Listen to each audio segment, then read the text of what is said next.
Let's get on it. The silent replacement theory. Now, the term silent replacement, I'm jumping right in, ladies and gentlemen. I'm jumping right in. In the context of immigration, labor in the Black American workforce refers to a widely discussed and debated issue. Whether immigration, particularly or low-skilled workers, negatively impacts the employment prospects and wages of Black Americans, mostly in those with less education. That's what we're referring to today, the silent replacement theory. The silent replacement theory. I don't know if you guys are familiar with the new face that has been probably here in the past 20 years or so of construction, the face of the farmers in America and who run them. Because again, if I told you back to the KKK, have you noticed that the KKK is still around? The KKK is still around. The KKK is still an organization, but organizations that was constructed to protect Black Americans, to assist us in our protection and poverty. Groups like the Black Panther Party, as well as the Black Liberation Army, they no longer exist because of COINTELPRO. Okay, I can do a systematic, comprehensive breakdown on COINTELPRO because before COINTELPRO, they had other operations to depress and subjugate Black people so they could never get to a point where they had the numbers to compete against white economics. So again, this is the face of America when it comes to constructions and some service jobs. This is a face of America of Black immigrants from all over the world coming to America. See, they had to get rid of the Black Maroons because they're fighters. So they had to give them their own piece of land in the Florida area so they won't continue to annihilate and kill people who were trying to take their rights from them, the right just to simply to live. So when I look at the demographics today and how the silent replacement theory coincides with Black Americans and how we've been kind of forced out of the workforce and a lot of industry, let's start with the facts. Because for centuries, foundational Black Americans have been at the center of this country's hardest labor, from enslaved labor building the early agriculture economy to Reconstruction era Black craftsmen and sharecroppers to the 20th century migration north, where Black workers filled factory floors, shipyards, and construction crews. You guys grew up. And they said that, you know, your father works at the manufacturing plant. They work up in Michigan and Detroit. They're manufacturing tops and spins and bolts and nuts and cars and all the sorts of things. Majority of those jobs were Black American jobs. And granted, there were immigrants here then, but we don't understand what occurred during that time, do we? We don't understand what happened during that time. But in the mid 20th century, the U.S. government began shifting, not subtly, right?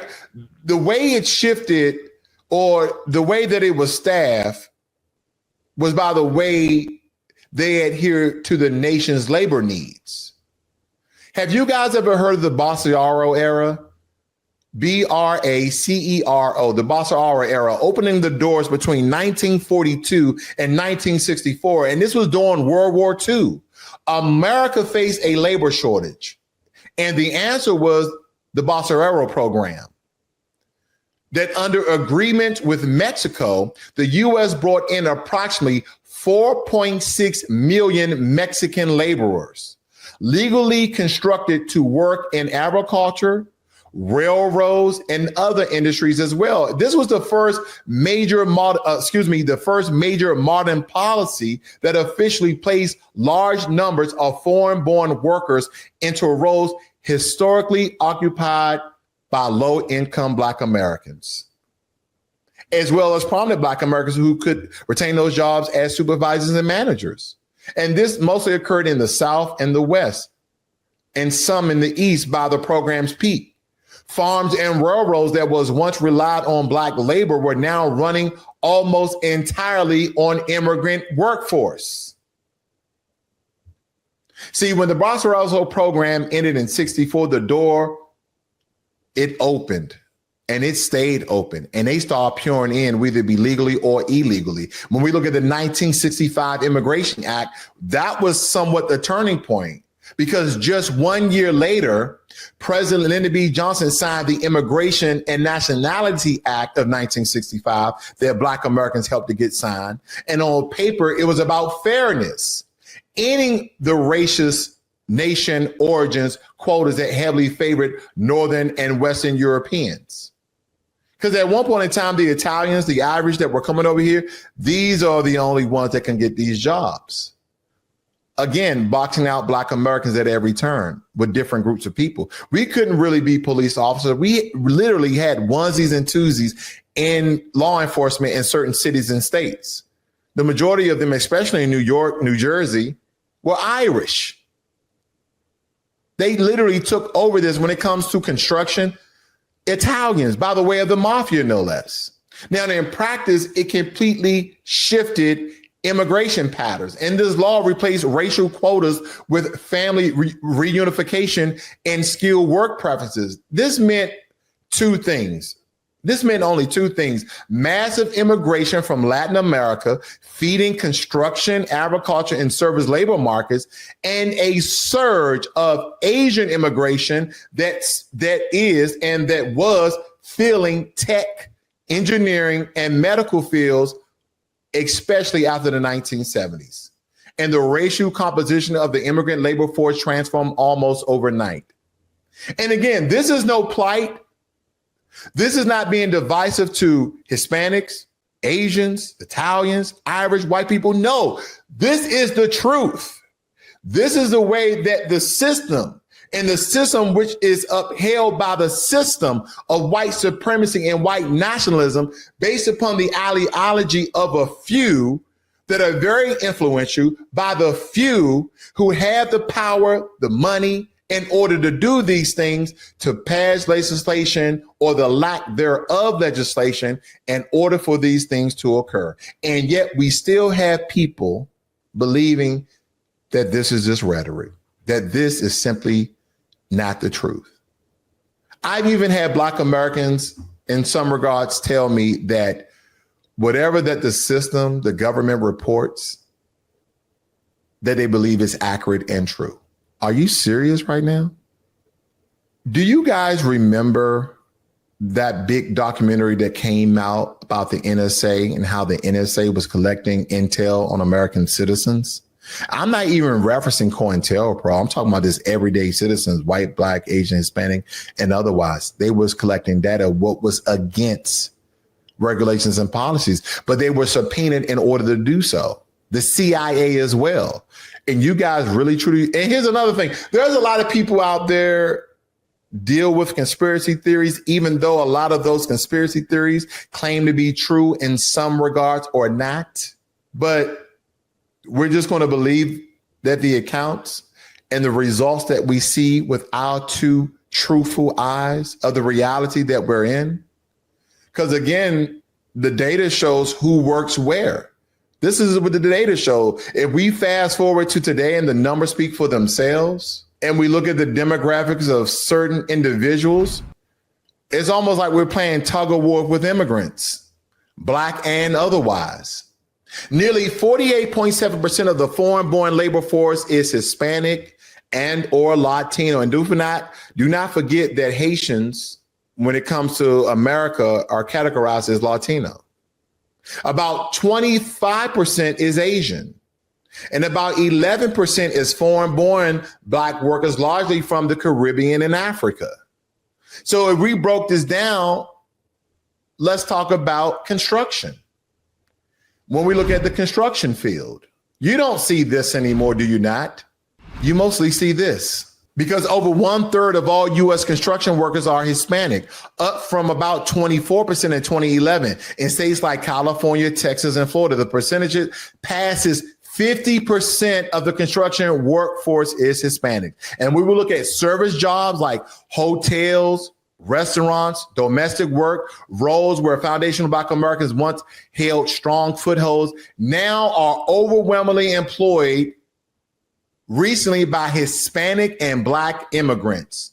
In tech, In the field of tech, Asian immigrants dominate Silicon Valley, hiring pipelines that is bolstered by H-1B visas and targeted recruitment since the 1990s tech boom. That's why all these tech jobs are going to Asian. This was systematically done, ladies and gentlemen. They didn't want Black Americans to get into tech. And even to this day, we have a low representation, a low percentage margin of Black people in tech. This is by design. See, here's the thing. They say, well, you got welfare. That's your subsidies. But see, when immigrants come over here, and a lot of these immigrants, again, are the top 10% of their nations, meaning they already come over here with some substantial amount of wealth. Then the government subsidizes their loans. The government grant their money, meaning that they give them free money. They give them subsidies. They decrease their interest rates on loans.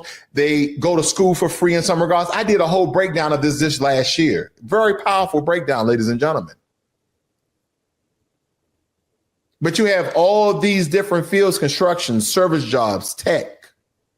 And when it comes to logistics and warehousing, a growing share of management and operational roles are filled by foreign Black immigrants from Africa and the Caribbean.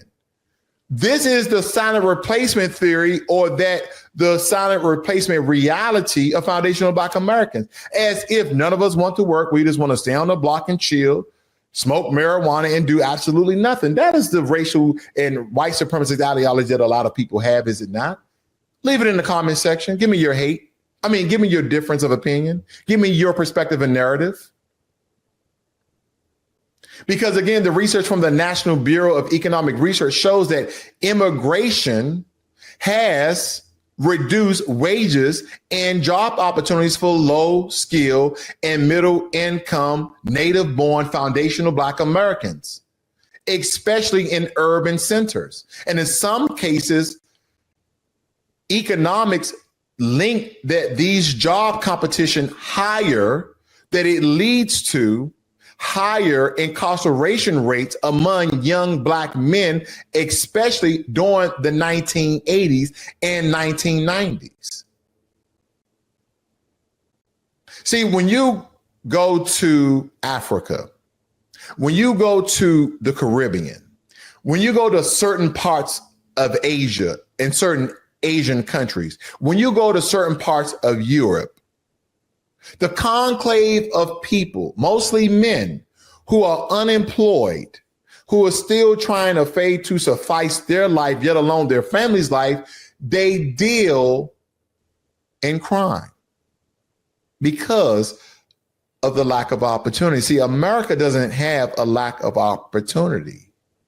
It just subjugates and limits opportunities for one particular group, foundational Black Americans. And I know a lot of you will say, where's the lack of education? You guys are not going to school. Yes, we are. High percentage rates of school have increased, but yet we're still not a majority of the workforce. Well, you guys all third on the population list. I'm just giving you some of the rebuttals that I hear. You guys are roughly 14 to 15%, where Hispanics are 19 to 20%. And white Americans are 65 to 70%. Then you have Asians on the rise at around 12 to 13%. They're almost reaching the same percentage rates of Black Americans. So let's be clear. This isn't about blaming immigrants. Okay, even though in some regards it's the foundation of it, but this is not about blaming immigrants. They are working within a system designed by U.S. policymakers, or the lack of policy and not enforcing the policies that are already in place, like the Biden administration, that allow 11 million illegal immigrants inside the country. They derived and came from Central America, Africa, the Caribbean, Asia. They came from all over the world. And this is the same system that historically undervalued and underinvested in the Black American community that built this nation. So did the government intend to replace foundational Black Americans in the labor market? The official answer, in my opinion, is yes, because that is the document reality that I read. And they have enacted policies that consistently made it easier for industries to hire foreign-born workers. President Trump and Elon Musk stated that themselves they have plenty of people on H-1B visa working for their companies. Why in the hell didn't you guys hire Americans, so-called America First? And they enacted these policies that has consistently made it easier for industries to hire foreign-born workers while failing to protect or restrain the Black workforce for changing the economies. Because when I look back from the Bracero Program to the 1965 Act to the modern day H-1B visa, tech visas, Einstein visas, etc., to me, the pattern is clear. When the industry needed cheap agriculture labor, they turned to Latin America. When the industry needed service workers, they welcomed more Black immigrants that wouldn't buck up, because if they did, your ass would be deported quicker than you can say foo-foo. When industries needed tech talent, they expanded to Asian immigration, mostly from China, Japan, Korea, and the concentration, India, because that's even cheaper labor coming from India. Because when we look at the currency equivalent and ratio, yeah, our money is worth a little bit more than Japan's, but not much. Same as Korea, but not much.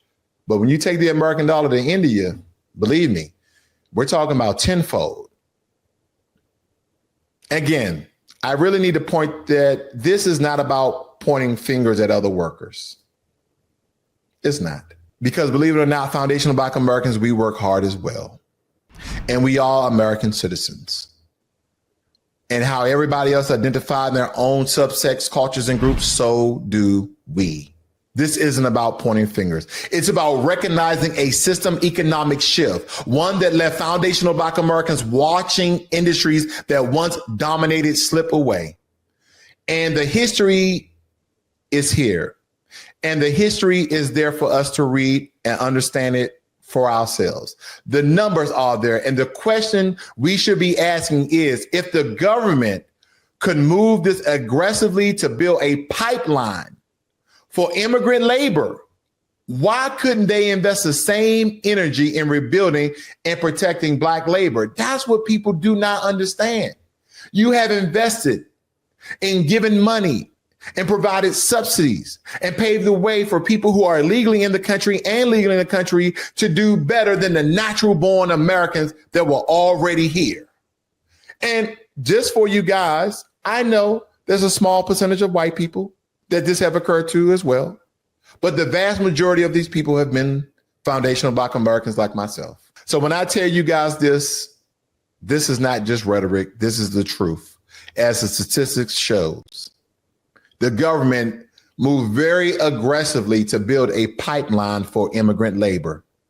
That's why you have certain immigrant groups doing certain industry and certain jobs throughout our country and our infrastructure, as well as our economy.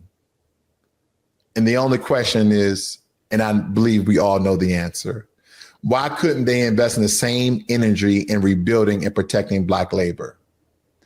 Because until we answer that, history will keep repeating itself. And if you ask me, it's because they understand there's restitution, there's recompense, there's repudiation, as well as reparations that need to be paid.